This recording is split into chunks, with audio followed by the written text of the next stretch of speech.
Hey everybody, it's Lori Lowe here, and welcome to My Sacred Binge. I thought we would kind of start the conversation today with really an overview of what is binge eating disorder. So forgive me, I'm going to go to the Wikipedia page here, because I think there's some questions we should ask ourselves, which is, do I have binge eating disorder?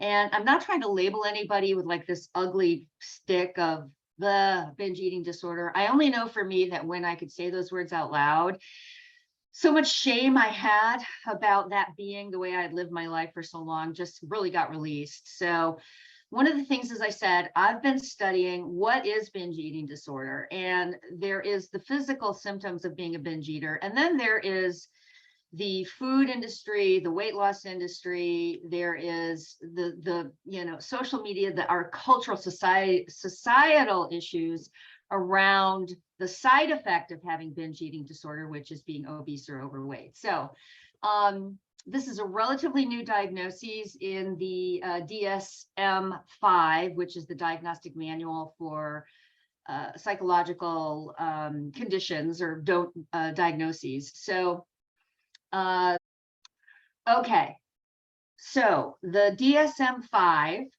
includes a disorder diagnosis criteria for binge eating disorder, and they use the acronym BED or BED, very sexy. It's as follows: recurrent and persistent episodes of binge eating. Binge eating episodes are associated with 3 or more of the following. So if you have recurrent and persistent episodes, which include 3 or more of the following: eating much more rapidly than normal, eating until being uncomfortably full, eating large amounts of food when not physically hungry, eating alone because of being embarrassed by how much one is eating,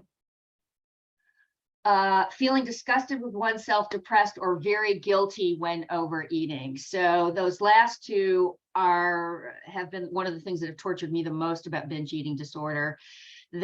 Just the shame I felt, and I had to do it by myself. As a matter of fact, as an adult, once I kind of got out of college, I lived alone specifically so I could binge in private.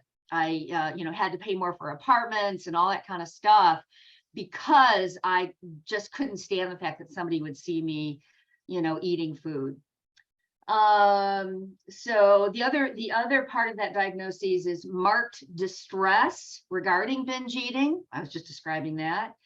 And the absence of regular compensatory behaviors. And what they mean by that is you're not purging, you're not vomiting and throwing up, you're not using laxatives, you're not over exercising. You might have that every once in a while. I personally never purged, but I did use laxatives. I used amphetamines, and I did compulsively exercise. The idea is, are you doing that regularly? I'm not doing any of that regularly, so I am solidly in the binge eating disorder. So we can talk about the causes of binge eating disorder going forward. But right now, I just really want to pose this question: do you feel like you fall into that bucket of being a binge eater?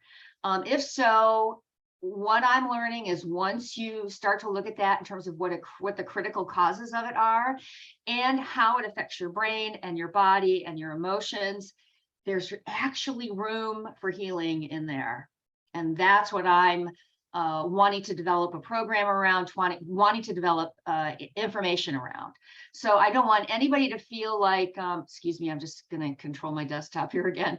I don't want anybody to feel like there's just no choice in terms of, having a binge eating disorder. You don't just have to diet or binge the rest of your life. That's the cycle that I absolutely decided I was never going to be on again. So that's enough information for now. Listen to this again if you need to and really ask yourself that question: am I in that bucket?